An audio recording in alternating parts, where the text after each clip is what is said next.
আসসালামু আলাইকুম ওয়া রাহমাতুল্লাহি ওয়া বারাকাতুহু। আলহামদুলিল্লাহি ওয়াহদা ওয়াসসালাতু ওয়াসসালামু আলা আবদিহিল মুস্তাবা আল মুস্তাফা ওয়া আলা আলিহি ওয়া সাহবিহি রাশাদা।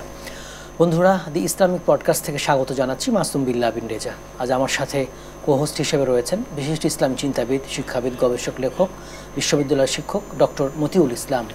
আসসালামু আলাইকুম ওয়া রাহমাতুল্লাহি ওয়া বারাকাতুহু। ওয়া আলাইকুম আসসালাম ওয়া রাহমাতুল্লাহি ওয়া বারাকাতুহু। মোহতারাম, কেমন আছেন সব মিলিয়ে? আলহামদুলিল্লাহ, আল্লাহ ভালো রেখেছেন, ভালো আছে। আপনি কেমন আছেন? আলহামদুলিল্লাহ, আমিও ভালো আছি। আজ আমরা কথা বলবো সত্যিকারের বন্ধুত্ব নিয়ে। শুরুতে আপনার কাছে জিজ্ঞেস করব বা আমরা আলোচনা করব, প্রকৃত বন্ধুকে, আসল বন্ধুকে। বিসমিল্লাহ, আলহামদুলিল্লাহ, সালাতু ওয়াসসালামু আলা রাসূলিল্লাহ ওয়া বাদ। বন্ধু হচ্ছে যে ব্যক্তি প্রকৃত অর্থে আপনার দুনিয়া আখিরাতের কল্যাণ কামনা করে। আচ্ছা, প্রতিদিনের পুষ্টির চাহিদা পূরণে পরিপূর্ণ আস্থায় আরডি UHT মিল্ক, ভালোবাসার বিশুদ্ধতায়। আমি দুটো শব্দ বলেছি, দুনিয়ার কল্যাণও কামনা করবে, আখিরাতের কল্যাণও কামনা করবে। এবং সেই কল্যাণ কামনাটা কোরআন সুন্নাহর আলোকে হতে হবে। একজন হয়তো কল্যাণ কামনা করতেছে, আপনি অনেক টাকার মালিক করে দেব, কিন্তু হারাম পথে, এ কিন্তু আপনার বন্ধু নয়, আসল বন্ধু না। আপনার আসল বন্ধু আপনাকে জান্নাত পর্যন্ত পৌঁছে যাওয়ার জন্য সহযোগিতা করবে। কোরআনে কারীমে আল্লাহ বলছেন, আলাখিল্লাহু ইয়াউমাইজিন বাদুহুম লিবাদিন আদু ইল্লাল মুত্তাকিন। খলিল মানে অন্তরঙ্গ বন্ধু। কিয়ামতের দিন অন্তরঙ্গ বন্ধু একজন অপরজনের দুশমন হয়ে যাবে। কেন? বন্ধুত্ব করেছে ঠিক, কিন্তু বন্ধু হিসাবে বন্ধুকে খারাপ পথে পরিচালিত করছে। আচ্ছা আচ্ছা। আর ইল্লাল মুত্তাকিন পরশব্দে, তবে হ্যাঁ, তাকওয়ার ভিত্তিতে যে বন্ধুত্ব গড়ে উঠেছে সেই বন্ধুত্বের সুফল কিয়ামতের দিনও পাবে। এজন্য মানে খারাপ বন্ধু এর সাথে যদি খারাপ বন্ধু না বুঝি, আলো বুঝতে হলে অন্ধকার বুঝতে হবে, ভালো বন্ধু বুঝতে হলে খারাপ বন্ধু বুঝতে হবে। এ সম্পর্কে মুহাম্মদ সাল্লাল্লাহু আলাইহি ওয়াসাল্লাম একটা হাদিস বলেছেন বন্ধুর উদাহরণ দিতে গিয়ে, মাসালুল জালিস সালেহ ওয়াল জালিস সু কাহামিলিল মিসকে ওয়া নাফিকিল কির। সৎসঙ্গী এবং অসৎসঙ্গী এর উদাহরণ হচ্ছে, প্রথম জনের কথা বলছে, তিনি আতর বিক্রেতার মতো, মেশক আম্বার বিক্রেতার মতো। জি জি। আপনি তার পাশে বসলেও সুবাতাস পাবেন, সুগন্ধ পাবেন, মিশকের ঘ্রাণ পাবো, মেশকের ঘ্রাণ পাবেন। আরো কথা আছে, অন্তত একটু আতর দিয়ে দেবে, না কিনলেও একটুখানি আপনার সেখানে বসার কারণে একটা সুগন্ধ আপনার গায়ে লাগবে। আর অসৎসঙ্গী ওর কাছে বসলে কামারের হাপুরের সাথে তুলনা করা হয়েছে, যেটা ট্রেনে আগুন করে। তো বলো যে ওখানে বসলে তোমার গায়ে একটু দুর্গন্ধ আসতে পারে, অথবা অগ্নি স্ফুলিঙ্গে এসে তোমার কাপড়টা পুড়িয়ে দিতে পারে। তো এই জন্য আজকের যে বিষয়টি আপনি অবতারণা করেছেন, এই বিষয়টি দুনিয়ার সাথে জড়িত, আখিরাতের সাথে জড়িত। এবং দুনিয়াতে সৎসঙ্গী যদি আমরা বাছাই করতে পারি, তাহলে আমরা ধন্য হব দুনিয়াতে, আমরা ধন্য হব আখিরাতে। এই জন্য বন্ধু বাছাইয়ের ব্যাপারে, বান্ধবী মানে বাছাইয়ের ব্যাপারে, বন্ধু বলতে শুধু ছেলে ছেলে নয়, বান্ধবী চুজ করতে মেয়েরা, আমাদের যুবকরা যারা আছে, তরুণরা যারা আছে, বন্ধুত্ব করতেছে, আল্লাহর জন্য বন্ধুত্ব করবে। জি জি। হাদিসের মধ্যে এসেছে যে আল হুব্বু ফিল্লাহ ওয়াল বুগদু ফিল্লাহ, আল্লাহর জন্য বন্ধুত্ব করবে, আর আল্লাহর জন্য যদি বৈরিতা করতে হয় তাহলে আল্লাহর জন্য করবে, আল্লাহর জন্যই করবে। হ্যাঁ। তো এই জন্য সর্বপ্রথম আপনার প্রশ্ন ছিল যে আসল বন্ধুকে। আমার আসল বন্ধু যে বন্ধু আমার হাত ধরে আমাকে জান্নাতের দিকে নেওয়ার জন্য চেষ্টা করবে, যে বন্ধু আমাকে আল্লাহকে জানার জন্য আমাকে জ্ঞান দেবে, অথবা আল্লাহকে জানার জন্য ওই পথ পরিচালিত করবে, সে আমার আসল বন্ধু। যে বন্ধু আমার কাছে আল্লাহ রাসূলের একটা হাদিস উপহার দিবে, আমাকে বলবে যে ভাইয়া আপনি কোরআন পড়েন কিনা, কোরআন পড়েন, আসুন আমরা দুজনে হালাল ব্যবসা শুরু করে দেই, দুনিয়াটা বললাম, জি জি, সততা থাকবে। এই সব কিছু মিলে এই গুণগুলো যদি কোনো বন্ধুর মধ্যে থাকে, আমি নির্দ্বিধায় তাকে বন্ধু হিসেবে গ্রহণ করতে পারি। আমরা আল্লাহর কাছে তৌফিক কামনা করি আল্লাহ রাসূল সাল্লাল্লাহু আলাইহি ওয়াসাল্লাম যেভাবে বলেছেন সেভাবে যেন আমরা বন্ধু গ্রহণ করতে পারি। কিয়ামতের দিন 7 শ্রেণীর মানুষকে আল্লাহ রাব্বুল আলামিন আরশের ছায়া দিবেন। তন্মধ্যে সর্বপ্রথম হলো ন্যায়পরায়ণ শাসক, ইমামুন আদিল। তারপর অন্যদের কথা বলে এরপরে বলেছে রাজুলানি তাহাব্বা ফিল্লাহি ওয়াত্তাফাকা আলাইহি ওয়া ওয়াফতারাকা আলাইহি। রাজুলান তাহাব্বা ফিল্লাহ, আল্লাহর জন্য একজন ভালোবাসবে। যদি তারা একত্রিত হয় তাহলে তারা ওই আল্লাহর জন্যই একত্রিত হবে। আর তারা যদি বিচ্ছিন্ন হয় তাহলে আল্লাহর জন্য বিচ্ছিন্ন হবে। তো আল্লাহর জন্য বিচ্ছিন্ন কীভাবে? বললো যে বন্ধু আসো একটু আমরা মানে কি করি, আমরা মদ পান করব। তখন কিন্তু সে আপনার জন্য আল্লাহর জন্য ভালোবাসা হইল না, এ আপনাকে জাহান্নামের দিকে নেওয়ার চেষ্টা করতেছে। জি জি, আমি যেটা বলেছিলাম যে বন্ধুত্বটাও এটা আমার আখিরাতের জন্য বন্ধু হবে, আমার একান্ত বন্ধু। এই দিকটা আমাদের লক্ষ্য রেখে আমরা বন্ধু বাছাই করব। তার মানে আমাদের তরুণদের বন্ধুত্ব নির্বাচনের ক্ষেত্রে সতর্ক হতে হবে, সচেতন হতে হবে, বন্ধু নিতে হবে। বন্ধুর হাত ধরে বন্ধুকে বিপদ থেকে উদ্ধার করার চেষ্টা করবে, বন্ধুকে সহযোগিতা করবে।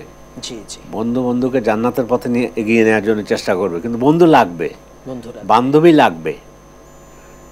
এই জন্য আমাদের তরুণী যারা আছে, মেয়েদের ব্যাপারে আমাদের এটাই থাকবে। একজন মেয়ে যদি ভালো একজন দিনদার একজন মেয়েকে বান্ধবী হিসেবে গ্রহণ করে, তার সাথে আস্তে আস্তে সে জান্নাতের পথে এগোতে থাকবে।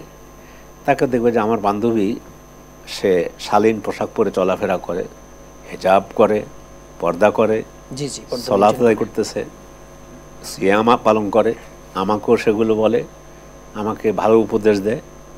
তাহলে কিন্তু আমাদের এই মেয়েদের জন্য উপদেশ রইল, তারা যেন বান্ধবী চুজ করতে নেককার দিনদার ভালো বান্ধবী চুজ করে। আরডি নিয়ে এলো আসল ফ্রুট পাল্প দিয়ে তৈরি আরডি ফ্রুট ড্রিঙ্কস, লিচু আর অরেঞ্জের দুটি অসাধারণ ফ্লেভার। আমাদের সম্পর্ক একটা বিষয় বলে দেওয়া দরকার, সেটা হচ্ছে ছেলে মেয়ে বন্ধু করা, মেয়ে ছেলেকে বন্ধু করা। এটা তো এভাবে না, এটা ইসলাম এভাবে বলে না। ইসলাম এভাবে বলে না। ইসলাম বলছে স্বামী ওয়াইফের সাথে বন্ধুত্ব করবে বিয়ের পর। সূরা রুমের 21 নম্বর আয়াত।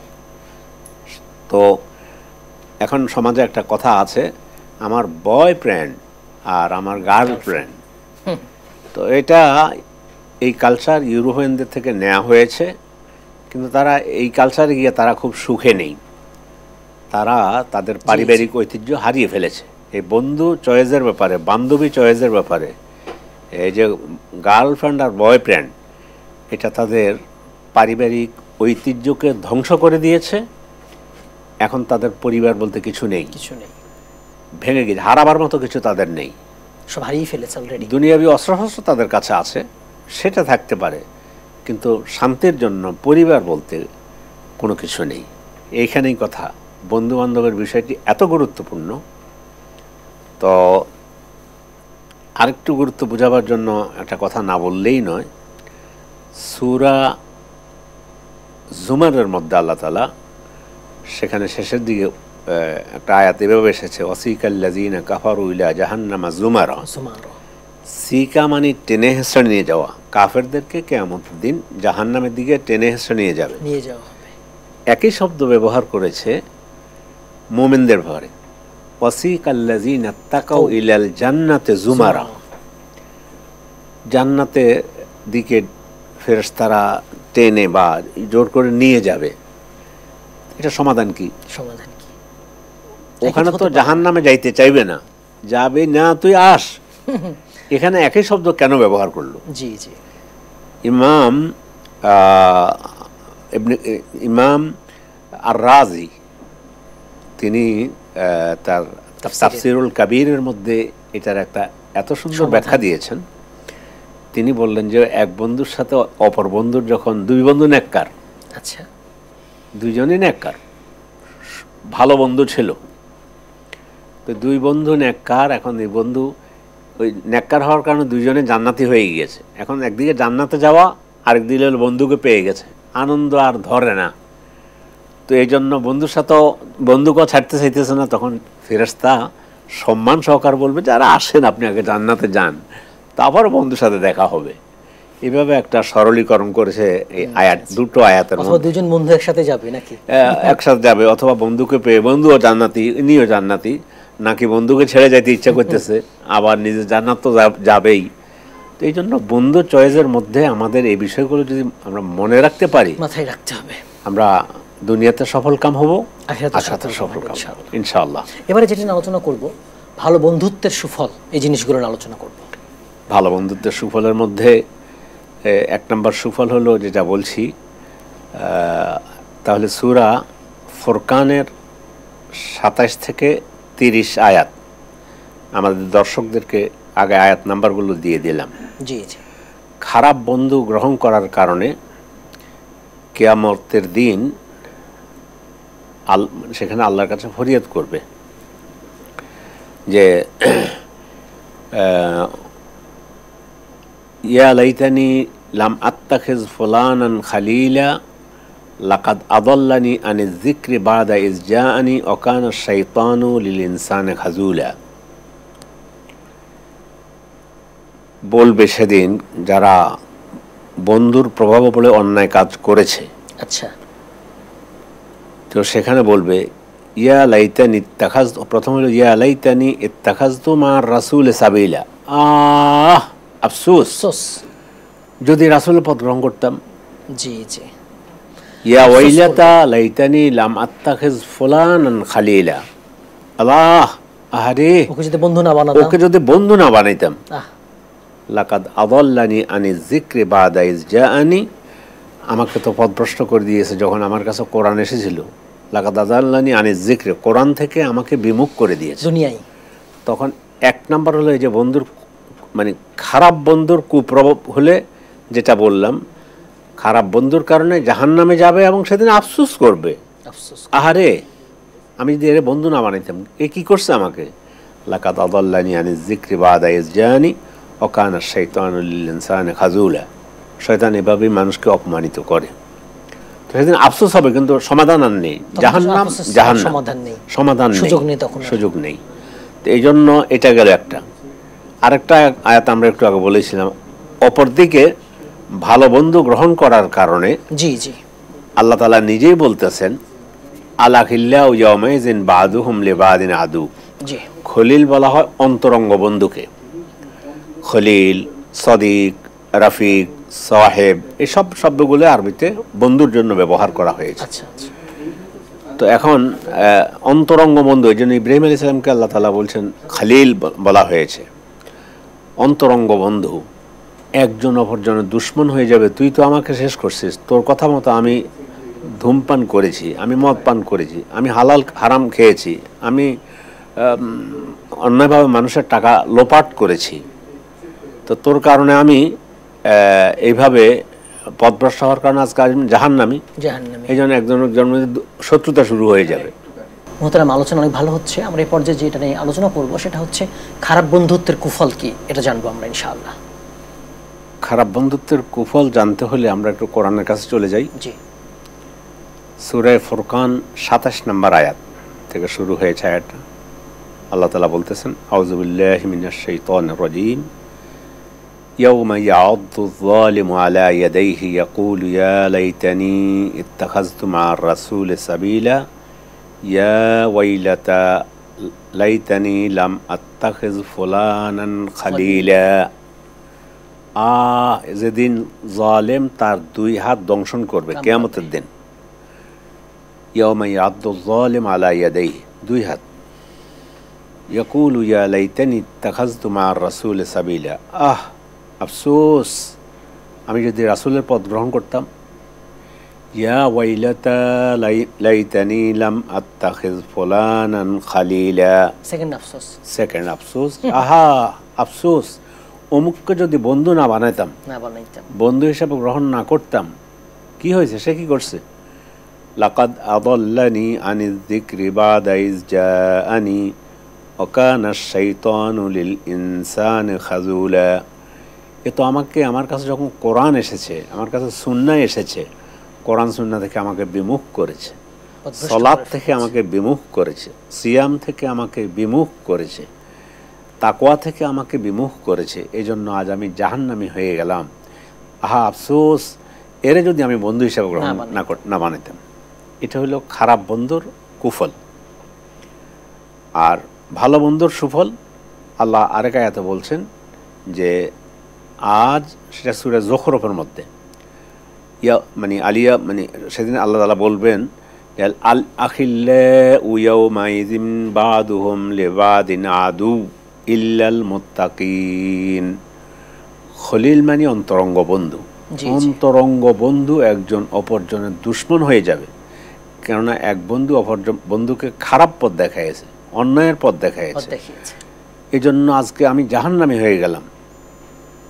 তো এই জাহান্নামী হয়ে যাওয়ার কারণে তবে আল্লাহ বলছেন, এই তবে বলে যেটা বলছেন ইল্লাল মুত্তাকিন, তাকওয়ার ভিত্তির উপরে যাদের বন্ধুত্ব হয়েছে আপনার আমার সাথে, ইনশাআল্লাহ আমাদের বন্ধুত্ব, দীপ্ত টিভির পরিবার, আমাদের বন্ধুত্ব আল্লাহর জন্য। আল্লাহর জন্য বন্ধুত্ব হওয়ার কারণে আল্লাহ বললেন যে না, এরা না, যারা আমার জন্য বন্ধুত্ব করেছে এরা ব্যতীত। আর সহিহ বুখারীতে দুই জায়গায় দুটো হাদিস এসেছে এইভাবে যে ঈমানের স্বাদ, মানে একটা স্বাদ আছে অবশ্যই। আল্লাহ রাসূল সাল্লাল্লাহু আলাইহি ওয়াসাল্লাম তিনি বলতেছেন যে হালাওয়াতুল ঈমান সম্পর্কে, সালাসুন মান কুন্না ফীহি ওয়াজাদা হালাওয়াতাল ঈমান। তিনটা গুণ যে ব্যক্তির মধ্যে থাকবে সেই ঈমানের স্বাদ পাবে। তাহলে ঈমানের একটা স্বাদ আছে। আন ইয়াকুনাল্লাহু ওয়া রাসূলুহু আহাব্বা ইলাইহি মিম্মা সিওয়াহুমা। আল্লাহ রাসূল তার নিকট অধিক প্রিয় হবে পৃথিবীর সকল কিছু চাইতে এক। ওয়া আন ইউহিব্বাল মারআ লা ইউহিব্বুহু ইল্লা লিল্লাহ। আর একজন অপরজনকে ভালোবাসবে, বন্ধুত্ব করবে আল্লাহর জন্য, শুধুই আল্লাহর জন্য। শুধুই আল্লাহর জন্য যদি করে, যার মধ্যে এই গুণ আছে, তার তৃতীয়টা হলো কুফরের দিকে ফিরে যাওয়াকে এভাবে অপছন্দ করবে যেভাবে অপছন্দ করে আগুনের মধ্যে ঝাঁপ দেয়াকে। আমাদের মাঝখানে যেটা এসেছে যে একজন অপরজনের সাথে বন্ধুত্ব করবে, হ্যাঁ, যেটা যে বন্ধুত্বটা হবে সেটা আল্লাহর জন্য যদি হয়, ঈমানের স্বাদ পেয়ে যাবে। আল্লাহর জন্য কীভাবে হবে? আমিও মসজিদে যাচ্ছি, আমার বন্ধুকে মসজিদে নিয়ে যাচ্ছি। আমার বন্ধুর মধ্যে মসজিদে গিয়ে জমাট সহকার সালাতের একটু কমতি আছে, আমি আমার বন্ধুকে আস্তে আস্তে কমতি উঠিয়ে মসজিদমুখী করার চেষ্টা করব, আল্লাহওয়ালা করার চেষ্টা করব, জনসভা সেবামূলক কাজ করার চেষ্টা করব। আমার বন্ধু এখন হয়তো সে তারুণ্যের কারণে এই বয়সে এসে, অনেকে মনে করতে এই বয়সে একটা ফুর্তি মারার সময়, কিন্তু দিন নাই, সলাত নাই, জাকাত নাই, কিচ্ছু নেই। আমি আস্তে আস্তে আমার এই বন্ধুকে, আমিও একজন তরুণ, আমার বন্ধুকে আমি তার হাত ধরে তাকে আস্তে আস্তে মসজিদমুখী করব, তাকে কোরআনমুখী করব, তার হাতে একটা ইসলামী বই উঠাইয়ে দেব, তাকে ধূমপানের অভ্যাস থাকলে ফিরিয়ে নেওয়ার চেষ্টা করব, হারাম কাজ থেকে ফিরিয়ে রাখার চেষ্টা করব। তাহলে আমি এখানে ঈমানের স্বাদ আছে আমার মধ্যে, আমি ঈমানের স্বাদ পেয়েছি, এটাও বোঝায়। আর আরেকটি হাদিসে এটা বলে আসছিলাম যে 7 ব্যক্তিকে আল্লাহ তাআলা কিয়ামতের দিন আরশের নিচে ছায়া দিবেন, অথবা সেই ছায়ার মধ্যে ওই 2 বন্ধু থাকবে, যে 2 বন্ধু আল্লাহর জন্য একত্রিত হয়েছে, আল্লাহর জন্য বিচ্ছিন্ন হয়েছে। বিচ্ছিন্ন কেমন আল্লাহর জন্য হলো? বন্ধুকে বলছে যে না, সুদ খাওয়া যাবে না রে ভাই, আমরা সুদ খাবো না, অন্যের টাকা কেড়ে নেওয়া যাবে না, ব্যাংক লুট করা যাবে না বলল। কিন্তু যদি এটা থেকে সে ফিরে না আসে, সুদের উপরে আছে, অন্যায়ের উপরে আছে, মদের উপরে আছে, জুয়ার উপরে আছে, অটল অবিচল আছে, তাহলে আর ঠিক আছে ভাই, তোমার সাথে আমি এই সমস্ত কাজ আমার অংশ নেই, আমি তোমাকে বন্ধু হিসাবে গ্রহণ করতে পারলাম না। এই জন্য এই হিসাবে তাহলে সে বন্ধুত্বের এই স্বাদটা, ঈমানের স্বাদও পাইল, আল্লাহর আরশের নিচেও ছায়া পাবে। অতএব বেচা কিনের একটা বিষয় আছে, আমি হালাল ব্যবসা করলাম, মুআমালাত এটা দুনিয়ার ব্যাপার, দুনিয়াতে আমি ভালো করেছি, এটারও একটা সওয়াব পাবে। বন্ধুত্বের ব্যাপারটা এটা আখিরাতে এটা সম্পর্কিত। এবং বন্ধুত্ব শুধু দুই তরুণের মধ্যে না, দুইজন আমাদের মেয়েদের মধ্যে, দুই তরুণীর মধ্যে না, রবের সাথে মুহাম্মদ ইসলামের বন্ধুত্ব ছিল। মোমেনদের বন্ধু হলো আল্লাহ তাআলা। রাসূল সাল্লাল্লাহু আলাইহি ওয়াসাল্লাম যখন ইন্তেকাল করবেন তখন তো এর পূর্বে যখন তিনি বলছিলেন কি ইলার রফিকিল আলা, সর্বশেষ 3-4টা বাক্যের মধ্যে আল্লাহ রাসূল দুনিয়া থেকে চলে যাচ্ছেন, তো যাওয়ার সময় তিনি বললেন ইলার রফিকিল আলা, আমার সুউচ্চ সুমহান রফিকের কাছে চলে যাচ্ছে, বন্ধুর কাছে। তাইলে আল্লাহ এবং রাসূলের মধ্যে বন্ধুত্ব, আল্লাহু ওয়ালিয়ুল্লাযিনা আমানু, আল্লাহ যারা ঈমান এনেছে তাদের বন্ধু। ফলে এই বন্ধুত্বের বিষয়টা এত ব্যাপক এবং এত গুরুত্বপূর্ণ, এই বন্ধুত্ব আমাকে আমার সাথে সাথী হবে জান্নাতে। আর নাউযুবিল্লাহি মিন যালিক, খারাপ বন্ধু যদি গ্রহণ করি তাইলে কামারের হাফুরের যে উদাহরণ দেওয়া হয়েছে, হাফুরের মধ্যে যে কথা যেটা বলা হয়েছে যে ও তোমার ওখান থেকে অগ্নিস্ফুলিঙ্গে এসে তোমার কাপড়টা পুড়িয়ে দেবে, অথবা ওখানে কিছুক্ষণ বসার কারণে তোমার গায়ে একটা দুর্গন্ধ ছড়াবে, দুর্গন্ধ তোমার গায়ের মধ্যে লাগবে। এই জন্য বন্ধু বাছাইয়ের ক্ষেত্রে খারাপ বন্ধুর সাথে আমাদের সম্পর্ক নেই। আমি কিন্তু খারাপ বন্ধুকে ভালো করার চেষ্টা করব, আমি তার সাথে মানে তাকে ভালো করার চেষ্টা করব, কিন্তু তার সাথে আমি গড্ডলিকা প্রবাহে গা ভাসিয়ে দেব না। এই বিষয়টি সবসময় মাথায় রেখে যদি বন্ধুত্ব করি এবং বন্ধুকে আল্লাহর পথে নিয়ে আসার চেষ্টা করি, তাহলে তো ও দুনিয়াতে আমার কারণে যত নেক আমল করবে অত পরিমাণ সমপরিমাণ নেক আমল আল্লাহ তাআলা আমার আমলনামায় দিয়ে দিবেন। এই জন্য বিষয়টি অত্যন্ত গুরুত্বপূর্ণ বন্ধু বাছাইয়ের ক্ষেত্রে।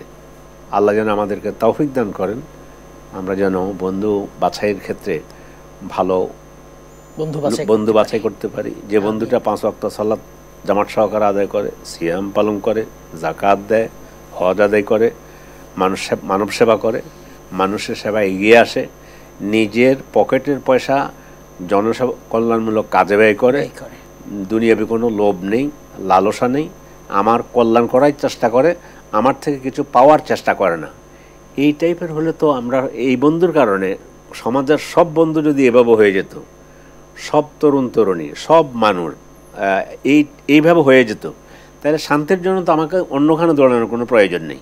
আমি যেহেতু আমার বন্ধুর কল্যাণ কামনা করতেছি, নিজের পয়সায় বন্ধুকে খাওয়ানোর ব্যবস্থা করতেছি। সাহাবায়ে কেরামের বন্ধুর মধ্যে রাসূলুল্লাহ সাল্লাল্লাহু আলাইহি ওয়াসাল্লাম কী করেছেন, হিজরত করে যারা আসলেন তাদেরকে বলা হয় মুহাজির, আর যারা সহযোগিতা করেছেন তাদেরকে বলা হয় আনসার। মক্কা থেকে সব কিছু ছেড়ে চলে আসছে ইসলামের জন্য, মদিনায় আসছে। এখন এদের ঘর নেই, বাড়ি নেই, বউ নেই, স্ত্রী নেই, কিচ্ছু নেই, টাকা নেই, পয়সা নেই। মুহাম্মদ সাল্লাল্লাহু আলাইহি ওয়াসাল্লাম তাদের মধ্যে একজনকে অপরজনের সাথে একজন অপরজনের কি করে দিলেন, ভ্রাতৃত্বের বন্ধনে আবদ্ধ করে দিলেন। এটা তো বন্ধুত্ব, এটা বন্ধুত্ব। তো একজন সাহাবী উনি আর সাহাবীকে বললেন যে আমার সম্পদ যা আছে সব অর্ধেক এখন থেকে, এটা আপনি আমার বন্ধু, আপনার জন্য অর্ধেক, আমার অর্ধেক। এমনকি আমার স্ত্রী একের অধিক আছে, আপনি যাকে পছন্দ করেন আমি তাকে তালাক দিয়ে দেব, দিয়ে দেওয়ার পরে ইদ্যত শেষ হওয়ার পর আপনি তার সাথে বিয়ে করবেন, তাকে বিয়ে করবেন। কঠিন। তখন ওই বন্ধু বলতেছে, আচ্ছা আমার এত কিছু দরকার নেই, আপনাদের এখানে বাজার আছে কোথায়, বিজনেসে চিন্তা হবে না, বিজনেসে ব্যবসায়ী মানুষ দেখেন কি অবস্থা। উনি বললেন যে আমাদের কাইনুকা বাজারটা এটা বেশি প্রসিদ্ধ এখন মদিনাতে। উনি তখনই ওনার থেকে কথা বলে বাজারে গেলেন, পনির টনির কিনলেন, কিনে বিক্রি করে ওই দিন থেকে শুরু হয়ে, মানে আমি উদাহরণ যেটা দিচ্ছি, বন্ধুর জন্য বন্ধু সব কিছু উজাড় করে দেবে, উৎসর্গ করে দেবে, কিন্তু বন্ধুকে হারাম পথে যাওয়ার জন্য, ভালো পথে রাখার জন্য বন্ধুকে এইভাবে উজাড় করে দিলে, এই উজাড় করে দেয়া বন্ধু, এই দুই বন্ধু কিয়ামতের দিন একাত্রিত হয়ে আল্লাহর কাছ থেকে জান্নাত পেয়ে দুজনেই ধন্য হবে। আবার যদি বন্ধু খারাপ হয়, খারাপ বন্ধুর সাথে আমরা যদি চলাফেরা করি, তাহলে কিন্তু সে বন্ধু আমাকে জাহান্নামে পর্যন্ত নিয়ে যাবে। এই জন্য আজকের এই বিষয় আমাদের যুবক সমাজের জন্য বিশেষ করে, তোর মধ্যে আমি যুবক যুবতী ভাই বোন অথবা আমার ছেলে মেয়ে বলতে পারি যারা আছেন, তাদেরকে বলবো আসুন আপনারা বন্ধুত্ব করুন। আমরাও, আমি যে এটা না যে আমি এই বয়সে পৌঁছে এখন বন্ধু দরকার, আমার বন্ধু দরকার আছে, এবং এই বয়সে বন্ধু বেশি দরকার, দেখি একাকী হয়ে যায় কিন্তু মানুষ। তুলনামূলক এই যে আমাদের বন্ধু শব্দটা, জি, এটা ইয়াং জেনারেশনের জন্য বেশি ব্যবহার হয়, প্রযোজ্য। এই জন্য ভালো বন্ধুর সাথে চলবো, ভালো বন্ধুর সাথে সঙ্গ দেব, ভালো বন্ধুর সাথে হাত ধরে চলবো, তারপরে সৎ পরামর্শ দেবো, এগুলা যেন আল্লাহ আমাদেরকে তৌফিক দান করেন। এটা করতে পারলে দুনিয়া আখিরাতে আমরা লাভবান হতে পারবো ইনশাআল্লাহ। আমিন। জি, শেখ, আলোচনা অনেক ভালো হচ্ছে আমাদের বন্ধুত্বের ব্যাপারে। এই পর্যায়ে যেটা নিয়ে কথা বলবো আমরা, একজন তরুণ, একজন খারাপ তরুণ মানে বকে গেছে, তাকে বন্ধুত্ব করতে পারবে কিনা তার সাথে? হ্যাঁ, একজন বন্ধু দেখছে যে সে খারাপ পথে চলে গিয়েছে, তখন তার সাথে এই মনে বন্ধুত্ব গড়ার চেষ্টা করবে। একজন কথার কথা মহিলা বান্ধবী, ক্লাসমেট বান্ধবী হতে পারে, আবার ছেলের জন্য বন্ধু হতে পারে, হইতে পারে। আমার এই নিয়তটা থাকবে যে আমার এই বন্ধুর মধ্যে এই আমলটা একটু কমতি আছে, এই জন্য আমার অন্তরে এই ভালোবাসা নিয়ে তার সাথে একটু বন্ধুত্ব করলাম, চায়ের দাওয়াত দিলাম, বাসা দাওয়াত দিলাম, এটা বাড়ানোর জন্য, খারাপ থেকে ফিরিয়ে আনার জন্য। তো এটা করা যেতে পারে। এটা করলে লাভ হবে। এটা এই বন্ধুকে যদি আমি সুপথে নিয়ে আসতে পারি, তাহলে আমার একজন ভালো বন্ধু বৃদ্ধি পেল। এই বন্ধু দুনিয়াতে যত ভালো আমল করবে, এই বান্ধবী দুনিয়াতে যত ভালো আমল করবে। একজন মেয়ের কারণে আমাদের তরুণ একজন ছাত্রী, কলেজে পড়ুয়া, বিশ্ববিদ্যালয়ে পড়ুয়া একজন ছাত্রী, সে দেখলো যে তার বান্ধবীটা আসলে যে শালীনভাবে চলা দরকার, সে শালীন পোশাক পরে না, হেজাব করে না। এখন তাকে যদি আমি এমনি বাদ দিয়ে দেই, যে ঠিক আছে ওটা করে না, আমি ওর সাথে আমার কোনো সম্পর্ক নেই, না, তার সাথে আমি সম্পর্ক করতে পারি। উদ্দেশ্য থাকবে আমি তাকে দেখি, তাকে বলবো যে আসলে আমরা তো এই সমাজের তরুণরাই তো এই সমাজকে পরিবর্তন করতে পারে, বদলে দিতে পারে। তরুণ আমাদের এই যুদ্ধে তরুণ মেয়েরাও আমাদের কিন্তু আমাদের অবদান রেখেছে। তো এখন আমার বান্ধবীকে আমি তার সাথে বন্ধুত্ব করে তাকে যদি হয়তো অশালীন অবস্থায় চলাফেরা থেকে তাকে ফিরিয়ে আনতে পারি, হেজাব পরাতে পারি, সালাত আদায়ের জন্য উদ্বুদ্ধ করতে পারি, ছেলে মেয়ে দুইটার কথাই বলছি, তাহলে কিন্তু আমার কারণে যে বন্ধু অথবা যে বান্ধবী সে আল্লাহওয়ালা হয়ে গেল, এই পুরো সওয়াব আমার জন্য আমি পাবো। এই জন্য আমরা এই কাজটা করতে পারি, বন্ধু চুজ করব তাকে আল্লাহর পথে নিয়ে আসার জন্য, কিন্তু তার পাল্লায় পড়ে আমি যেন আল্লাহ বিমুখ না হয়ে যাই, এই ব্যাপারে সচেতন থাকতে হবে, সাবধান থাকতে হবে, জায়গাটা বজায় রাখতে হবে। হ্যাঁ, এটা থাকতে হবে, সক্রিয়তা বজায় রাখতে হবে। জি, হয়তো বন্ধু বললো যে ধর সিগারেট একটা দিল, বললো যে বন্ধু আসলে আমি ধূমপান করি না, এটা অ্যাভয়েড করলো, কিন্তু তাকে আবার বলবে যে চল না, জোহরের আজান যখন দিয়েছে আমরা সালাতটা আদায় করে আসি, মাগরিবের আজান যখন দিয়েছে আদায় করে আসি, এইভাবে আস্তে ভালো ভালো কথা বলবে, একটা বই দিবে যে এই বইটা আমার কাছে খুব ভালো লেগেছে, পড়ে দেখ, বইটা খুব ভালো লেগেছে। তো এইভাবে আসলে যদি আমরা ভালো বই, তাহলে আমরা আমাদের এই তরুণ সমাজ যেটা, এদের থেকে আমরা অনেক কিছু আশা করি। এদেরকে যদি আমরা সুপথে ধরে রাখতে পারি, আমরা উপকৃত হব, আমাদের দেশ উপকৃত হবে, জাতি উপকৃত হবে, আমাদের দেশ মানে উন্নতির অনন্য একটা সীমায় পৌঁছে যাবে ইনশাল্লাহ। আজকে সারা দুনিয়াতে যেটা সমস্যা, সেটা হলো আসলে নৈতিকতার সমস্যা। আমি একজন বন্ধুকে যদি নৈতিক সম্পন্ন করে দিতে পারি, ও কিন্তু আমি করে আমার কারণে মানে নৈতিকতা তার মধ্যে এসেছে, এখন সে যেখানে চাকরি করুক, যেখানে বসুক, জনকল্যাণমূলক কাজ করবে, ভালো কাজ করবে, দুর্নীতি করবে না, এ করে সমাজও কিন্তু লাভবান হবে। আল্লাহ তাআলার কাছে প্রার্থনা করি আমাদেরকে, আমাদের যুব সমাজকে, আমাদের যুবতী যারা আছেন মেয়েরা, তাদেরকে আল্লাহ তাআলা ভালো পথে চলার তৌফিক দান করেন, দেশের কল্যাণে কাজ করার তৌফিক দান করুন। ওরা যেন আমাদের জান্নাতের সাথী হতে পারে, তাদের জন্য আমরা দোয়া করি, আল্লাহর কাছে এই তৌফিক কামনা করি। আল্লাহ আমাদেরকে কবুল করুন। আমিন। জাযাকাল্লাহ খাইর। আপনি আমাদের মূল্যবান সময় দিয়েছেন, কষ্ট করে এসেছেন, জাযাকুমুল্লাহ খাইর। ধন্যবাদ আপনাদেরকেও আমাকে এই প্রোগ্রামে আহ্বান করার জন্য। বন্ধুরা, আজ আমরা কথা বলছিলাম সত্যিকারের বন্ধু এটা নিয়ে। বন্ধুত্বের প্রভাব সবার জীবনে আছে, মানব জীবনের অপরিহার্য অংশ হচ্ছে বন্ধুত্ব। শুধু মানুষ না, মানব না, সকল প্রাণীর ক্ষেত্রেই। তাই আমাদের সত্যিকারের বন্ধু নির্বাচন করতে হবে, প্রকৃত বন্ধু নির্বাচন করতে হবে, যাতে করে আমরা দুনিয়াতে সফল কাম হতে পারি, আখিরাতে সফল কাম হতে পারি। তাই একজন তরুণকে বলবো, অপর ভালো তরুণের সাথে বন্ধুত্ব করুন। একজন তরুণী অপর ভালো তরুণীর সাথে বন্ধুত্ব করুন। আল্লাহ তাআলা আমাদের সবাইকে তৌফিক দান করুন। আমিন। আসসালামু আলাইকুম ওয়া রাহমাতুল্লাহি ওয়া বারাকাতুহু।